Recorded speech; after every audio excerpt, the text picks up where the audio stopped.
بسم اللہ الرحمن الرحیم۔ السلام علیکم عزیز طلبہ، امید ہے کہ آپ سب خیریت سے ہوں گے۔ عزیز طلبہ، ہم نے اپنے کل کے لیکچر میں ادبی اصطلاحات میں نمبر 1 تشبیہ کو ڈیٹیل سے پڑھا تھا، تشبیہ کی تعریف اور اس کے بعد اس کے ارکان۔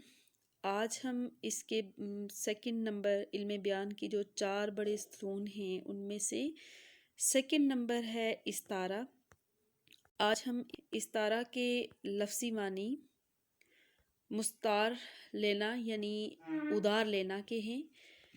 علم بیان کی اصطلاح میں جب کوئی لفظ اپنے مجازی معنوں میں اس طرح استعمال ہو کہ اس کے حقیقی اور مجازی معنوں میں تشبیہ کا تعلق ہو مگر لفظ تشبیہ استعمال نہ ہو تو اسے استعارہ کہتے ہیں۔ تشبیہ میں کسی چیز کو مشترک وصف کی بنا پر دوسری چیز کے مانند قرار دیا جاتا ہے، جبکہ استعارہ میں ہو بہو وہی چیز قرار دے دیا جاتا ہے۔ مثلاً تشبیہ میں ہے کہ اکرم شیر کی طرح بہادر ہے، لیکن ہم استعارہ میں اگر اکرم نہیں کہیں گے، شیر کہہ دیا جائے کہ میرا شیر آ رہا ہے یا رستم آ رہا ہے، یا اس کو ہم یوں بھی کہہ سکتے ہیں میرا چاند سو رہا ہے۔ تو ان مثالوں میں جو میں نے کہا کہ میرا شیر آ رہا ہے، تو یا پھر میں اگر کہہ دیتی ہوں کہ شیر سو رہا ہے تو اس سے مراد اکرم شیر ہوگا، یا پھر اگر میں نے یہ دوسری مثال دی کہ میرا چاند سو رہا ہے تو میرا چاند سے مراد میرا بیٹا سو رہا ہے، ٹھیک ہے۔ تو میں نے اس کو چاند پورے کا پورا چاند ہی کہہ دیا۔ تو اس طرح ان مثالوں میں یہ تو اس کی نثر کی مثالیں ہیں۔ اگر ہم شعر کی مثال پہ جائیں تو آپ اس کو شعری مثال کی مدد سے دیکھیے۔ پلکوں سے گر نہ جائیں یہ موتی سنبھال لو، پلکوں سے گر نہ جائیں یہ موتی سنبھال لو، دنیا کے پاس دیکھنے والی نظر کہاں۔ اب یہاں پہ آپ دیکھیے کہ پلکوں سے گر نہ جائیں یہ موتی سنبھال لو، آنسوؤں کو موتی کہہ دیا گیا ہے، اور یہاں پہ جو آنسوؤں کے لیے موتی مستعار لیا گیا ہے، اس لیے یہ استعارہ کی مثال ہوگی۔ تو استعارہ کے استعمال کے کچھ مقاصد ہیں۔ پہلا مقصد یہ ہے کہ بات میں حسن پیدا کیا جائے، انداز میں جدت ہو اور مفہوم میں نکھار آ جائے، اور کم سے کم الفاظ میں بہت کچھ کہہ دیا جائے۔ استعارہ ان مقاصد کے لیے استعمال ہوتا ہے۔ استعارہ کا کام جو ہوتا ہے وہ معنی آفرینی، اختصار اور فصاحت و بلاغت پیدا کرنا ہے۔ اب ہم عزیز طلبہ ارکان استعارہ دیکھتے ہیں۔ جیسا کہ ہم نے تشبیہ کے ارکان پڑھے ہیں، اس کے ارکان 5 ہیں اور استعارہ کے ارکان کی تعداد 3 ہے۔ نمبر 1 ہے مستعار لہو۔ مستعار لہو وہ شخص یا چیز جس کے لیے کوئی لفظ ادھار لیا گیا ہو، اور اگر ہم تشبیہ میں دیکھیں تو وہی مستعار لہو بالکل تشبیہ کے ارکان میں جو پہلا رکن ہے مشبہ، یہ مشبہ ہی ہوتا ہے۔ اور اگر آپ ان مثالوں میں دیکھیں، جو میں نے پہلی مثال دی تھی کہ میرا چاند سو رہا ہے، تو اس میں مستعار لہو بیٹا ہوگا، ٹھیک ہے۔ اور اگر میں یہ کہہ رہی تھی دوسری مثال کہ رستم آ رہا ہے، تو اس میں رستم جو ہے اس میں بھی بیٹا ہی مستعار لہو ہوگا۔ اور اگر میں نے جو شعری مثال دی تھی پلکوں سے گر نہ جائیں یہ موتی سنبھال لو، دنیا کے پاس دیکھنے والی نظر کہاں۔ تو اس مثال میں مستار لہو کیا ہوگا؟ آنسو ہوں گے، کیونکہ وہ بالکل یہاں پہ واضح نہیں، یہ ہمارے مائنڈ میں ہوتا ہے کہ ہم کس کے لیے لفظ ادھار لے رہے ہیں۔ یہ رکن بالکل واضح نظر نہیں آتا، بلکہ ہمارے مائنڈ میں ہوتا ہے۔ ہم جس طرح میں نے پہلی مثال میں کہا کہ میرا چاند سو رہا ہے، اب یہ کہنے والے کو ہی پتا ہے کہ اس میں چاند کس کو کہا گیا ہے، تو اس طرح مستار لہو چاند ہو گیا، بیٹا، اور اس دوسری مثال میں شعری مثال میں آنسو ہو گئے۔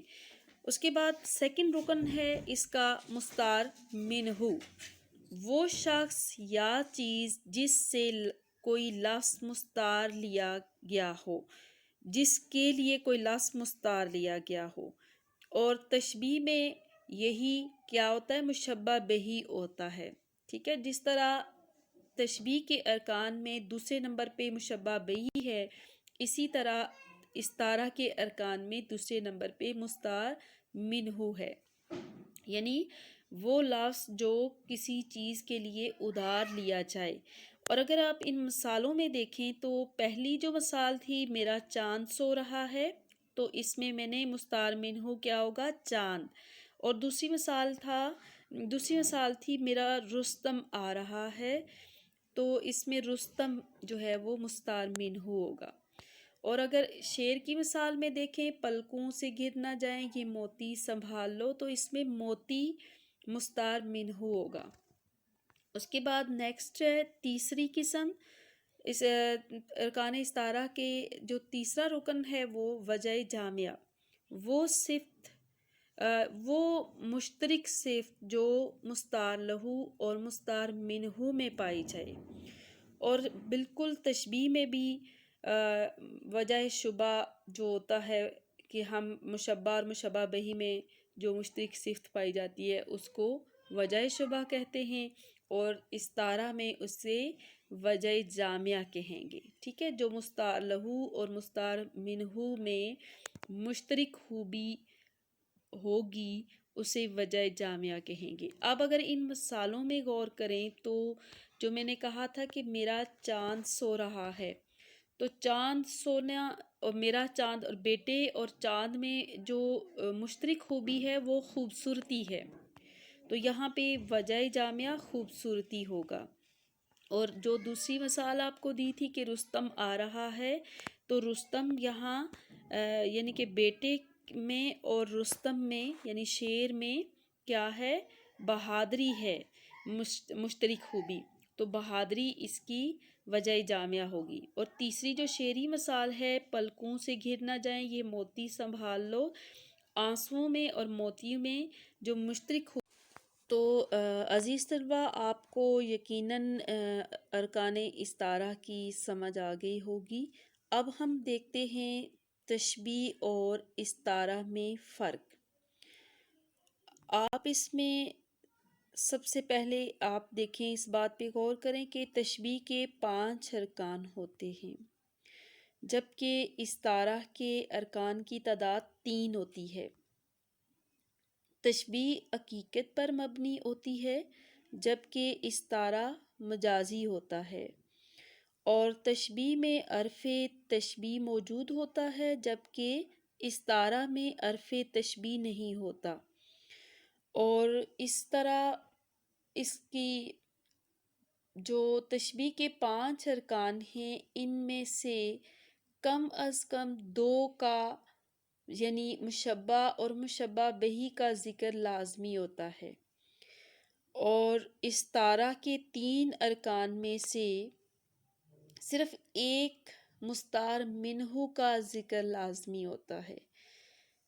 تو اس طرح اس فرق کو مد نظر رکھ کے آپ دیکھیے کہ جیسے میں اگر یہ کہتی ہوں کہ ٹیپو سلطان شیر ہے، تو اس میں آپ غور کریں، اکثر طلبہ جو ہیں وہ اسے سمجھتے ہیں کہ یہ استعارہ کی مثال ہے، جبکہ یہ تشبیہ کی مثال ہے کیونکہ اس میں مستعار لہو بھی ہے اور مستعار منہو بھی ہے۔ اس میں دو رکن ہیں، یعنی ٹیپو سلطان مستعار لہو ہو جائے گا اور مستعار منہو شیر۔